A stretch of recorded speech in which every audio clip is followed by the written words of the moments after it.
Nous connaissons tous Cuba, que ce soit par ses superbes plages, des paysages magnifiques, de jolis complexes hôteliers et des gens fort chaleureux. Toutefois, on connaît peu ou moins le Cuba sportif axé sur le baseball.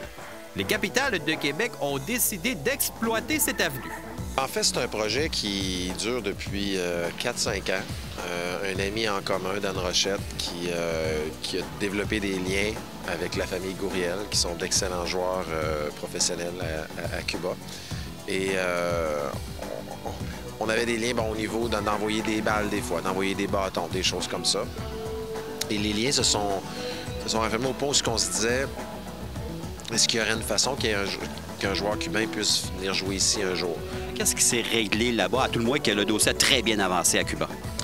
Bien, en fait, l'idée, c'est d'amener des jeunes de la région de Québec, du Québec, à venir jouer au baseball à Cuba pendant une semaine. Des pratiques le matin, le reste du temps, c'est sur un resort, mais le vivre vraiment à la façon cubaine. Les Cubains, la façon qu'ils jouent au baseball, c'est un peuple qui est très joyeux, très le fun. On a de plus en plus d'Espagnols dans nos écoles. Mes enfants vont à l'école, ils ont des cours d'espagnol.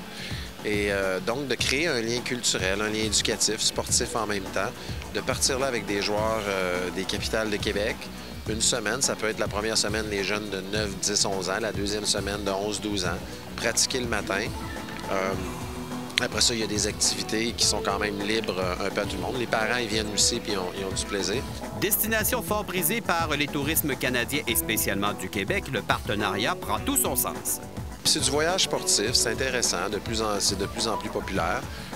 Tu parlais de nombre de touristes, c'est quand même 1,2 million de Canadiens l'an passé qui sont allés à Cuba, donc 47 étaient des Québécois. Le baseball là-bas, pour avoir joué contre des Cubains, c'est une passion qu'ils ont dans la façon de jouer qui m'intéresse. C'est ce qu'on veut véhiculer aux jeunes, cette passion-là. Et d'avoir un lien avec les Gouriel qui sont très, très, très connus là-bas. Ils sont célèbres. Ça nous ouvre certaines portes. Puis les gens qui nous accueillaient là-bas, bon, c'était le président de la Fédération de baseball, le président de la Fédération sportive, le vice-président du département économique. Donc, c'était très sérieux, c'était le fun, c'était intense. Mais on a rencontré des gens vraiment intéressants, puis qui voulaient vraiment construire de quoi. Puis ça continue dans les derniers jours encore, depuis qu'on est revenu. Ils ont des idées, on a des idées qu'on veut vraiment tout ici. Donc, ils ne sont pas trop méfiants quand même, ils sont assez ouverts. Oui, parce que je pense qu'il fallait comprendre l'intention dans tout ça. Puis l'intention est bonne, elle est transparente. C'est évident que d'avoir un joueur cubain qui viendrait jouer ici, puis une fois qu'on traverse aux États-Unis, on ne le revoit plus, bien, ça fait tomber tout le projet. On le fait avec quelqu'un de très bien, Yuniesky Gouriel. Ses intentions sont claires. La racine familiale est forte. Ça va être le premier joueur cubain vraiment qui s'en vient jouer en Amérique, puis après il retourne dans son pays. Mais on a compris qu'il y a de quoi d'intéressant à faire au niveau de la visibilité, de la publicité pour faire la promotion de ce qu'on veut faire. Bon, on a cette capacité-là avec les capitales de Québec. Maintenant, parlons du fameux joueur cubain qu'est Yuniesky Gouriel. Bien, écoutez, j'ai vu juste des vidéos. Hein? Donc, statistiquement, tu es capable de voir ce qu'il a fait. Sur vidéo, bien, je l'ai vu affronter certains lanceurs qu'on connaît. C'est dur, hein? C'est dur de savoir ce qu'on va avoir ici parce que c'est un baseball qui est différent. Jusqu'à maintenant, les joueurs cubains qui vont jouer dans le baseball majeur ont du succès.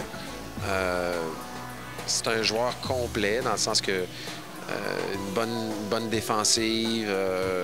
Je pense que un voltigeur, ce qu'on entend parler, c'est que ses fondamentaux sont vraiment, vraiment bons. Donc, une bonne approche.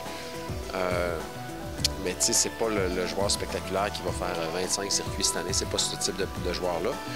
Mais écoutez, dans les dernières années, il se promène entre le premier et deuxième frappeur de l'équipe industrielle de la Havane. Donc, c'est la ligue la plus forte à Cuba. Puis il joue sur cette équipe-là sur le 9 partant. Donc, je pense que c'est un bon joueur de baseball quand même. Alors, les portes sont visiblement ouvertes avec les gens de la Fédération de baseball cubaine. L'avenir nous le dira. Mais force est d'admettre que plusieurs belles possibilités seront au programme.